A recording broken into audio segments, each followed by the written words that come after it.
My true story from California.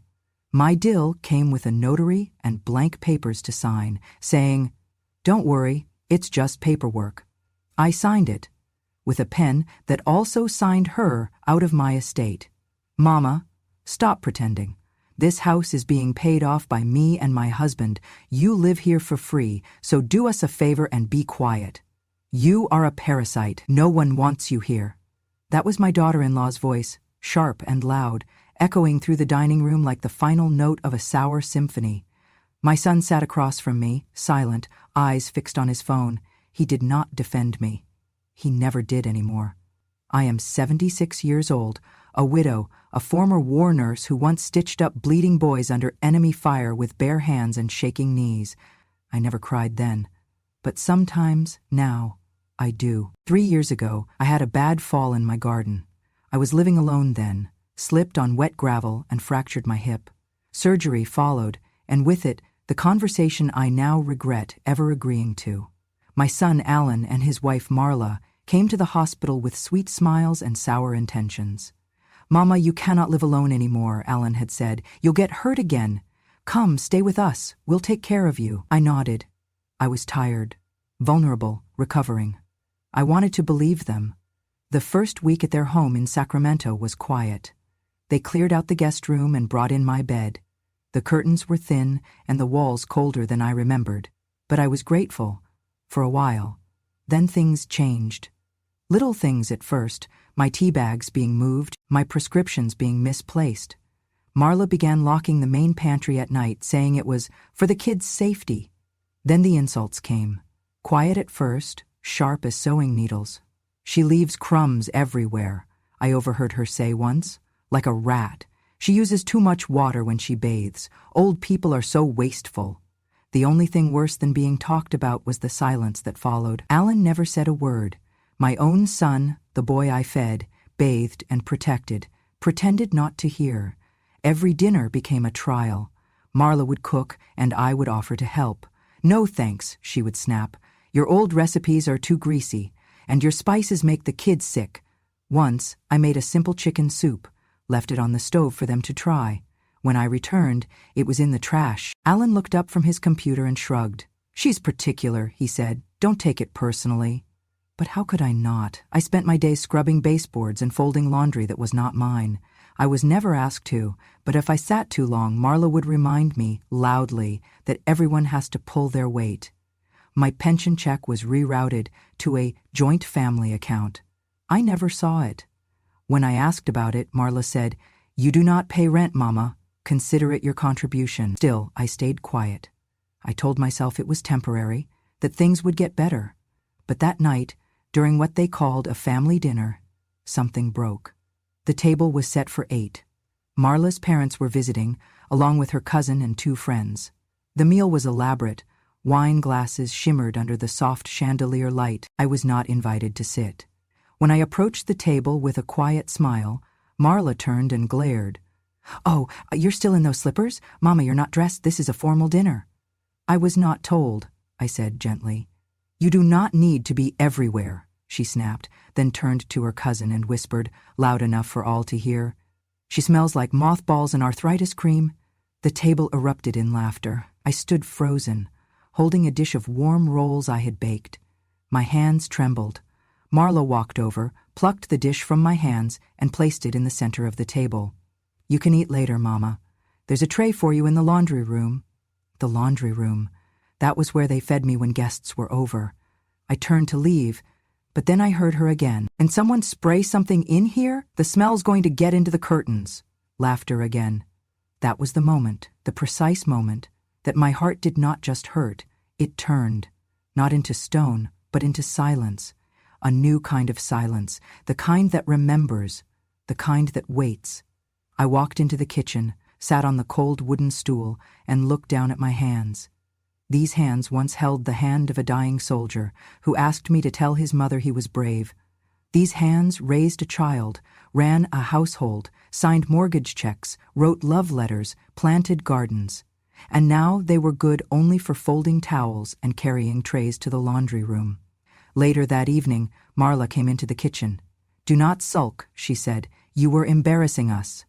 I only came to offer bread, I replied. Old bread, old lady, you do not fit in anymore, you just take up space.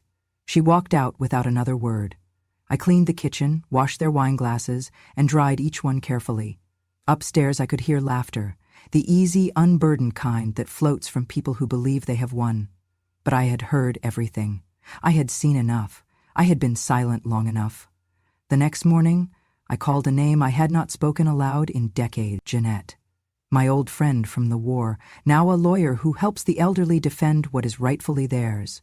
And I told her everything. Every word, every bruise of the soul, every insult. She said only one thing. We'll fix this. But you must pretend a little longer. I nodded. Because the house they laughed in, the one they claimed as theirs, they had forgotten whose name was still on the deed.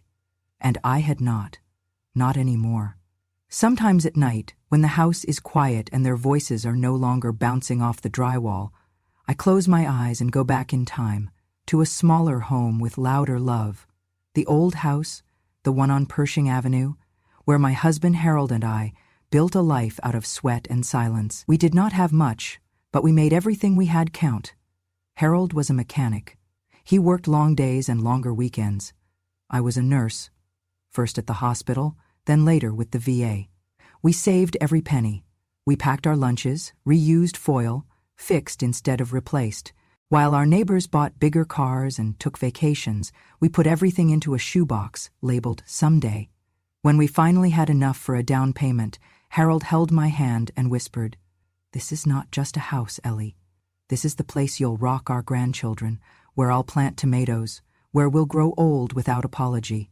We bought this very house together, the one I now sleep in alone, while the walls mock me with echoes of laughter I no longer recognize. We laid down the hardwood with our own hands. Harold broke his back installing the cabinets. I spent hours sewing curtains from discount fabric. We made it a home long before it ever became an address. When Harold passed from lung cancer 8 years ago, my world folded in on itself. Alan, our only son, was already married to Marla. They came to help me with the funeral arrangements. Marla stood beside me like a shadow with an agenda. She never cried. 2 weeks after the burial, the calls began. The bank needed someone else on the mortgage. There were complications with the estate. Paperwork needed signatures. Alan said the house could be temporarily transferred into his name to simplify everything. "Mama, it's just for banking purposes," he said. "I'll put it back when it's done." I trusted him. I did not even read the papers. I signed them with the same hand that once cradled his feverish forehead, the same hand that stitched his Halloween costume when he was 5, the same hand that held his father's hand as he took his last breath. The papers were notarized, filed, and forgotten. Until one day, they weren't. Years passed, and I continued to live here on my own. I tended the roses, repainted the shutters, made pies for the neighbors. But everything changed after my fall. A single step, one wet patch on the driveway, and I was in the hospital with screws in my hip and pain that whispered through my bones like winter. That was when Alan offered to take care of me. That was when they moved me into the room upstairs, my room, in my house, and started calling it theirs. I did not realize how much power I had given away until they began to take everything else. It started subtly, a new mailbox key that only Marla held, letters I never received, packages that disappeared. I asked Alan once about a letter from Social Security that never arrived. "Must have gotten lost," he mumbled.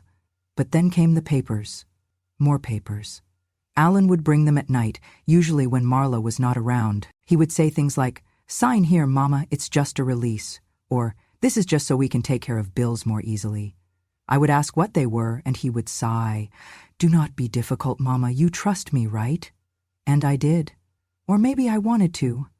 It is hard to accept that the boy you once held through night terrors has become a man who benefits from your silence. The real shift came slowly. Marla began referring to me in third person, even when I was in the room. She never helps with the kids. She just sits there all day.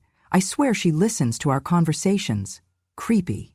I started staying in my room more. It was easier than walking into their sneers. I began tiptoeing, apologizing for things I did not do, cooking less, speaking less. One evening, I overheard Marla on the phone with a friend. Honestly, if she were not here, we could rent that room or set up a home office. She's just a drain. No savings, no contribution, just eats and breathes. That night, I sat in the dark for hours, holding a picture of Harold. I whispered, "Did we raise a son like this?" In my heart, I still wanted to believe Alan did not know the extent of Marla's cruelty, but deep down, I knew. Silence is not innocence, it is complicity.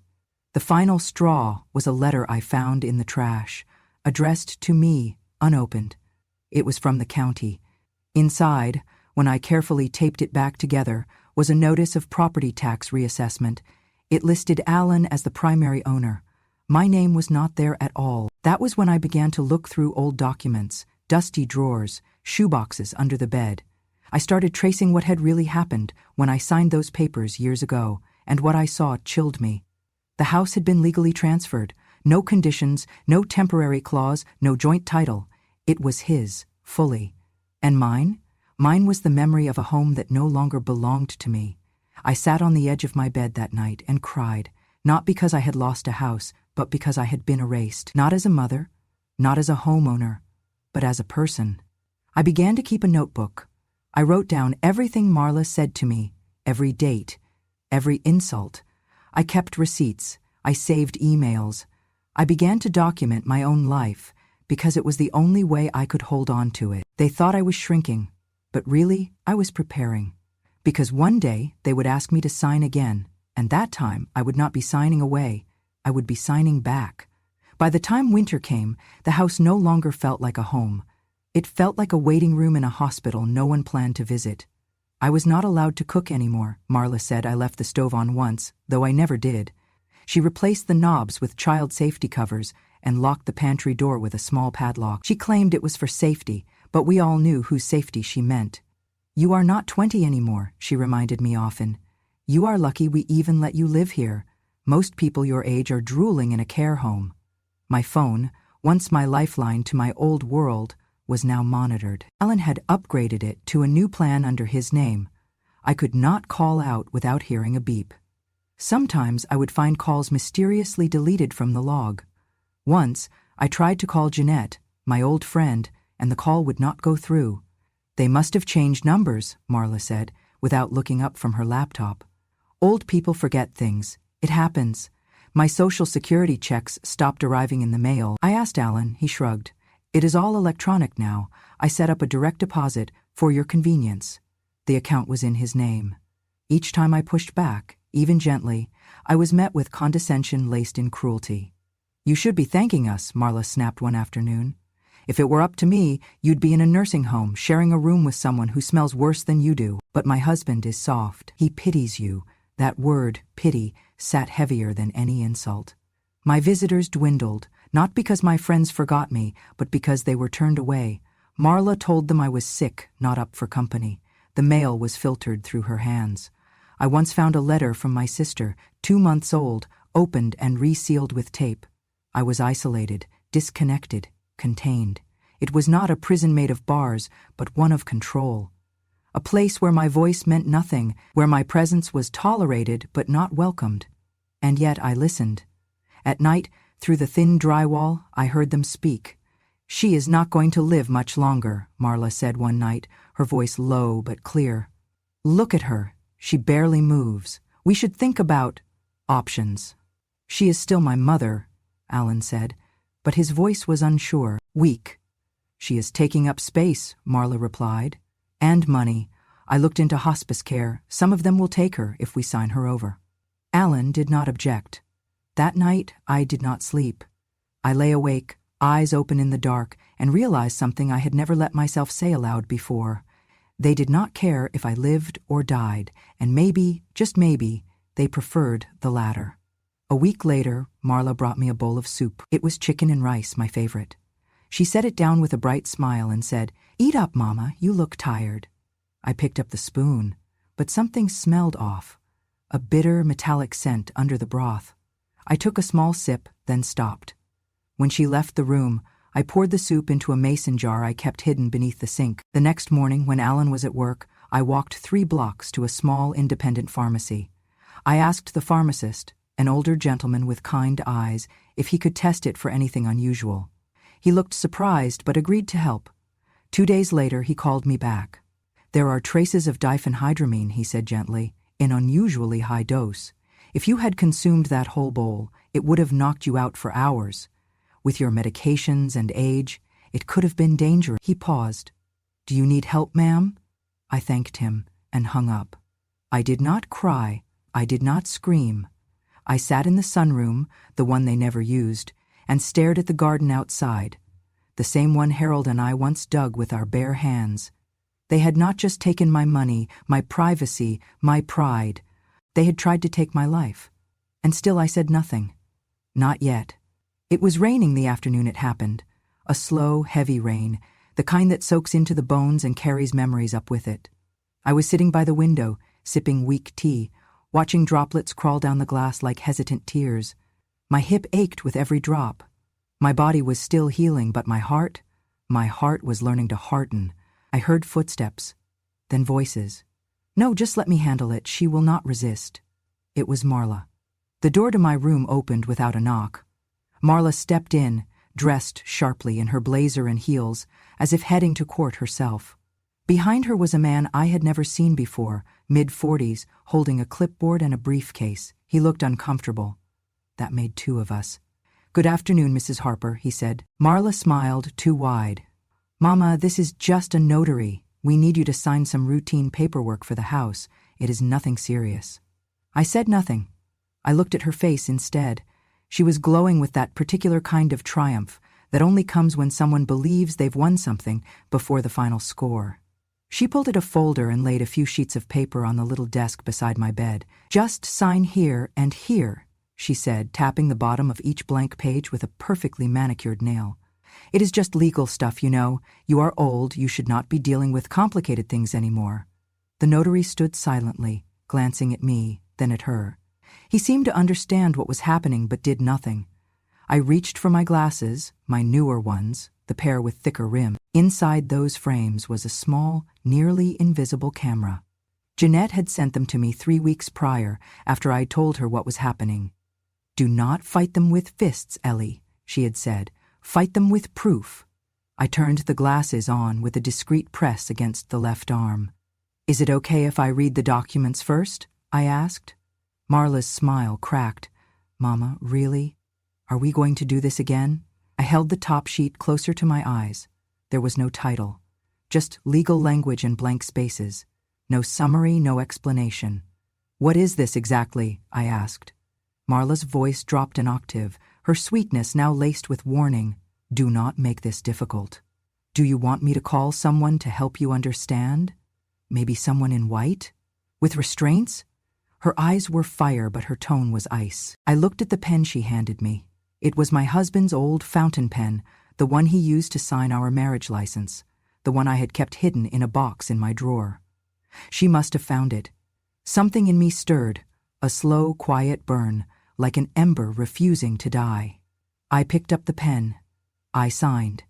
Each letter felt like a funeral. Marla smiled. The notary stamped, and just like that they left. The rain kept falling. I removed my glasses and turned off the camera. Then I sat on the edge of the bed and let the silence settle. My hands trembled, not from age this time, but from rage so sharp it could carve stone. That night, I could not sleep. I lay awake thinking of Harold, thinking of the vows we made and the life we built. I thought of the promises Alan once made, the boy who used to crawl into my lap when he was scared of thunder. He was not scared of thunder anymore. He had become it. 2 days later, I called Jeanette. We had not seen each other in decades, not since we served in Korea, sewing skin and hiding tears behind sterile gloves. She had gone on to become a nurse attorney, defending elder rights, suing predators in suits who preyed on those too frail to fight back. When I told her what had happened, she said nothing for a long moment. Then, with quiet fury, she said, "Send me the footage. Now." I emailed her the file from the camera glasses. 24 hours later, she called back. "Ellie," she said, "you signed a full power of attorney." I closed my eyes. They gave you no explanation. The papers were blank. That man should lose his license, and your daughter-in-law, this is textbook coercion. My throat tightened, but I managed to ask, "What does that mean? For me?" Jeanette inhaled slowly, then exhaled. "It means they now have legal authority to act on your behalf. Financially, medically. They can sell your home. They can empty your accounts. They can even decide where you live." She paused.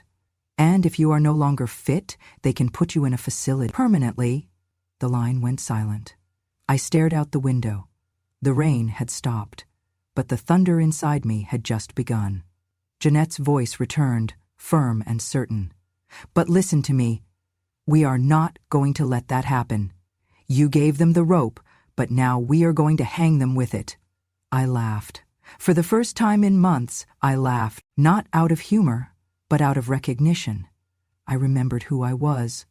Not a burden, not a parasite, a woman who had survived war, loss, labor, childbirth, cancer, and now betrayal. A woman who still had one card left to play. Marla thought she had won. But she forgot one thing. A signature means nothing if the witness was watching. After the rain and the signature came the silence, but this time it was mine. I did not argue. I did not question. I did not look Marla or Alan in the eye. I became what they wanted. Small, slow, silent. I moved around the house like a ghost in my own story. I let them believe I was fading, that my mind was soft, that my spine had bent not just from age, but submission. Every sigh I let out was strategic. Every limp was performance. Every "I forgot" and "I am tired" was rehearsed like a line in a play I intended to close with thunder. What they did not know was that while I sat quietly in the sunroom with my knitting, I was also rewriting history. My own. Jeanette wasted no time. She flew in from Oakland, booked a hotel under a false name, and met me at the local library one afternoon under the pretense of a book club. I walked in slowly, wearing the thick wool shawl Marla hated and the orthopedic shoes Alan once said made me look like a corpse waiting to happen, but my mind sharper than ever. Jeanette handed me a set of documents, neat, labeled, and deadly. "This is your new will," she said.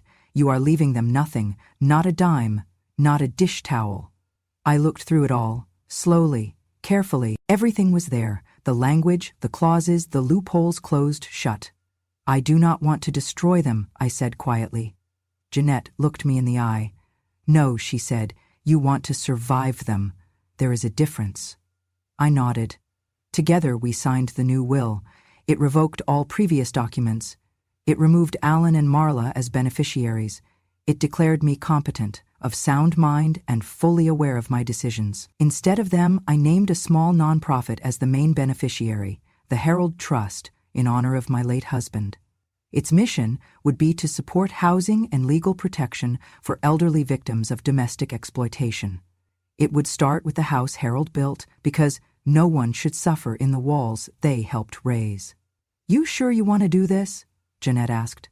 I nodded again. "Harold always said, never let someone take what you built with your whole life." She smiled. "Then let's make sure they don't." I had her notarize everything privately. The documents were filed within a week. Digital copies were sent to a secure cloud server, and a printed set was mailed directly to the board of a national elder advocacy group, Seniors Against Exploitation. The package included a letter from me. In it, I detailed everything, from the financial abuse to the emotional isolation to the drugged soup. I included dates, names, statements, screenshots, even a flash drive with the hidden video from my glasses. 3 days later, I received a call from their director, a woman named Camille. "I read your letter twice," she said, her voice trembling, "and I cried both times." She promised to escalate the report immediately and flagged my case for emergency review. I thanked her, then ended the call and stared at the silent house around me. Marla had just left to meet her Pilates group. Alan was at work. The kids were at school. I was alone, and for the first time in a long time, I felt powerful in that silence. Still, I knew I had to wait, so I continued the performance. I started forgetting to finish my sentences. I shuffled more when I walked. I let Marla repeat things 3 times before pretending to understand. When Alan asked me if I had eaten lunch, I said, "Did I?" They grew confident, arrogant, careless. I heard them planning trips without me. I caught glimpses of Alan browsing retirement homes on his laptop. Marla left folders out labeled Financial Options. I smiled to myself. They thought the trap had closed. But I had built a tunnel under it. Every night, I read over the trust documents again, memorizing each detail. The Herald Trust would protect my house, my money, my story. I appointed Jeanette as trustee. I left a small stipend to my niece, one of the few who still sent me postcards without asking for anything. And I made sure that if anything happened to me, the trust would go public. My voice, buried for so long, was now encoded in legal text, financial structure, and institutional memory. They could ignore my pain, but they would not be able to erase my name. At dinner one evening, Marla looked at me and laughed. "You have gotten quieter lately. I guess even the stubborn ones give up eventually." I smiled back, softly, sweetly, the way they liked. "Yes, dear," I said. "Eventually." She poured herself a glass of wine and hummed as she walked away. But I kept my eyes on her, because the quietest moment in any war is the one right before the retaliation. The stew was different that night. I had made my own meals for decades, quiet dishes built from memory and muscle. I could recognize every ingredient by scent alone. But the stew Marla handed me one Wednesday evening smelled wrong. It was too sweet, too sharp. A chemical bitterness danced just beneath the surface of the broth. She smiled as she set it down. "Eat up, Mama. You need to keep your strength." I stirred the spoon slowly, pretending not to notice her watching me. I brought it to my lips, let a small sip rest on my tongue, then pressed the napkin to my mouth and spat quietly. My throat began to itch. My tongue felt thick, but I kept still. I nodded my thanks. "Good?" she asked. "Very," I said, then pushed the bowl aside and pretended to be full.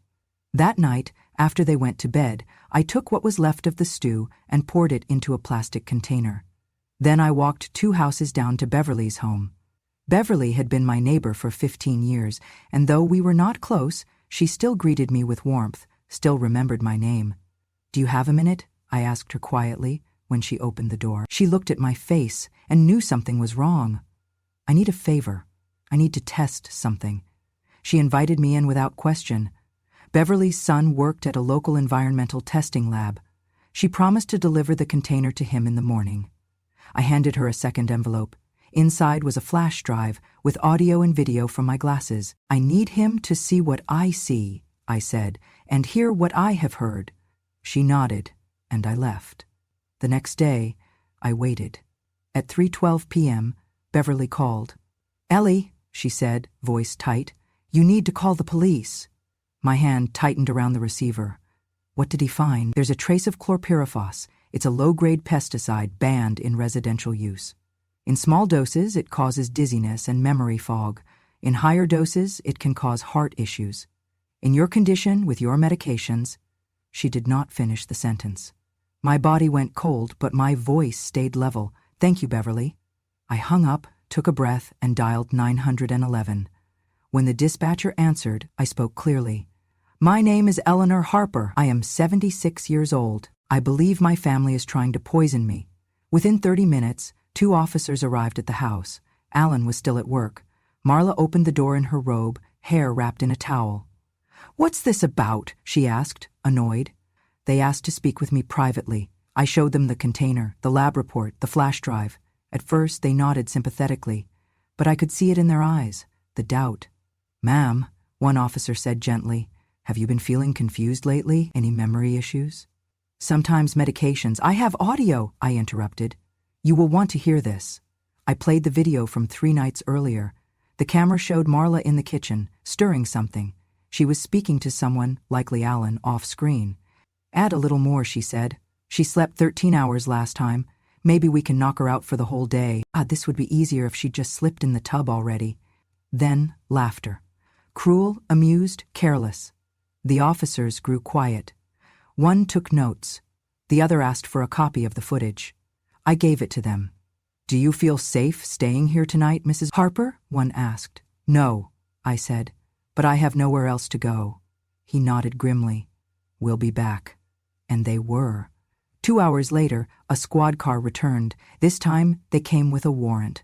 Marla stood in the doorway, livid, "What is going on? You cannot just barge into our home." The officers did not respond. They moved past her, through the hallway, into the kitchen, the bedrooms. They took samples, collected containers. One officer examined the medicine cabinet. Another searched the trash bins. Marla kept yelling until one officer turned and said, "Ma'am, step back. You are interfering with an active investigation."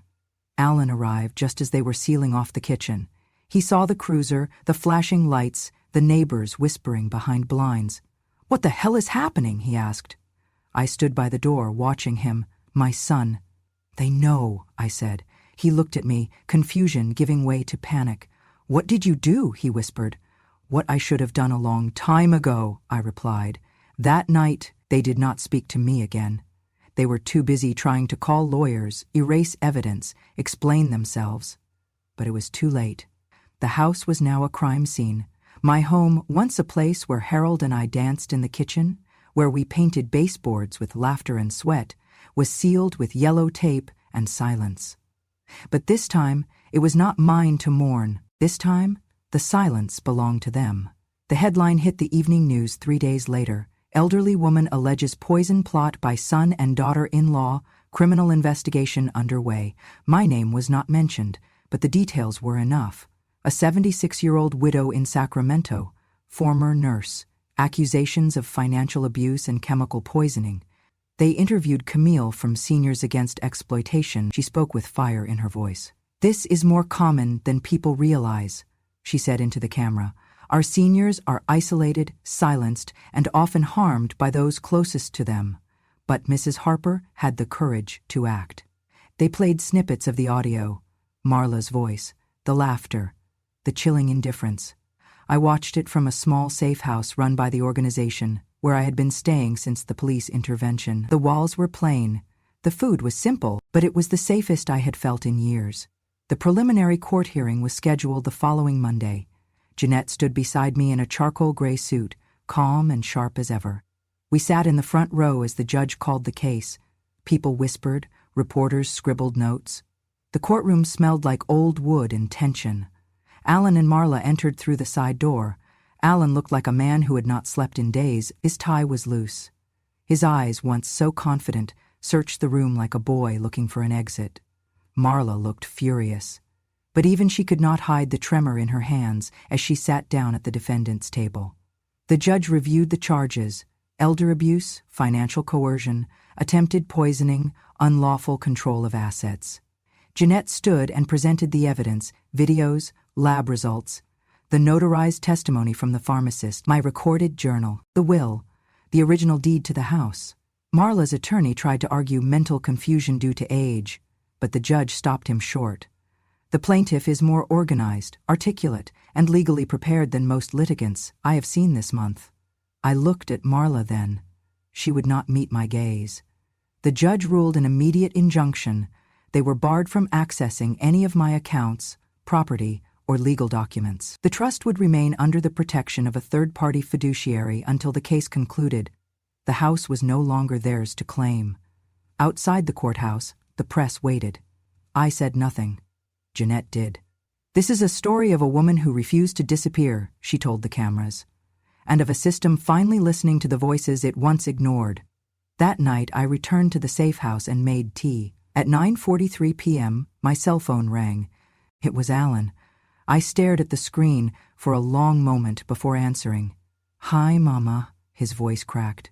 Please do not let this go to trial. Just drop the charges. We'll apologize. We'll fix it." Silence. "Marla says she did not mean it. We were stressed. The mortgage, the bills, we made mistakes." I said nothing. "Mama, please," he said again, his voice rising. "My career, I could lose my license, my job. If this goes public, if the trial starts, it's over." I took a deep breath. I thought of the nights I cleaned his fevered skin with cold cloths, the nights I held him during thunder, the mornings I walked to work in torn shoes just to afford his school supplies. And then I thought of the night he watched me eat poisoned soup and did nothing. When I finally spoke, my voice was steady. "You chose her over me," I said. "You chose silence over protection. You chose money over blood. Mama, it was not like that. I hung up. The next day, Jeanette told me Marla had tried to withdraw money from one of the joint accounts. It had been frozen. Their mortgage payments bounced. Their car was repossessed a week later. They had no access to the house. Their names had been removed from every legal document. The Herald Trust now held the deed. Their lawyer withdrew. I received another call a few days later, this time from Marla. "Listen," she began. "You're being dramatic. No one was trying to kill you. It was just a little diphenhydramine, not poison. You were making our lives hell. You were a burden." I said nothing. "Do you think the world's going to rally around some bitter old woman with a sob story? Grow up." I smiled into the phone. Then I whispered, "You should be more careful. I record everything now." Click. After that, I never heard from them again. They moved in with Marla's mother, who reportedly did not last 2 weeks. I, however, slept better than I had in years. They thought I was too old to fight, but they forgot that the strongest storms come after the longest silence. I now live in a place where my name is said with warmth, not weariness. The Oak Haven Senior Community sits just outside of town, nestled between tall pines and quiet walking paths. There is a fountain that sings in the morning, a small library with real books, and a kitchen staff that calls me Miss Ellie and lets me help with the Sunday pies. No one watches me when I eat. No one locks the pantry, and no one raises their voice unless it is to laugh. Here, I am not a burden. I am Eleanor Harper, survivor, founder, and as the staff sometimes whisper when they think I cannot hear, the lady who took back everything with a smile. The Herald Trust, the nonprofit I created in my husband's name, is now fully active. The house Alan and Marla once claimed is no longer just bricks and wood. It is the first official shelter funded by the trust. A safe haven for elderly women fleeing abusive homes, where they can stay rent-free, receive legal aid, and, most importantly, be believed. Every Tuesday I go to the trust's office. I sit with other women, many with stories like mine, some with worse, and I listen. I listen because I remember what it felt like to speak and be dismissed, to cry and be told I was imagining things, to be poisoned and called dramatic.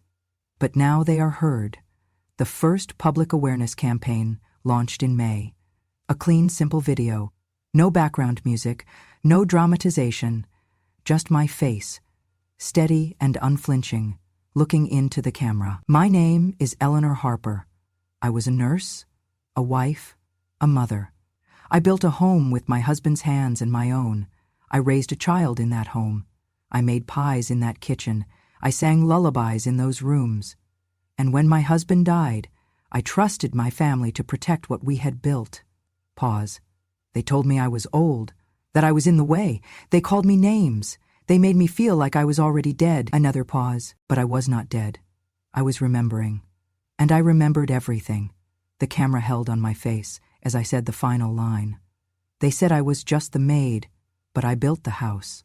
And now I have it back, not with fists, but with silence. The video went viral. It was shared by advocacy groups, family lawyers, even therapists. The comments were flooded with tears, applause, confessions. "This is my grandma's story. My mom went through the same thing. Thank you for speaking what so many of us are afraid to admit."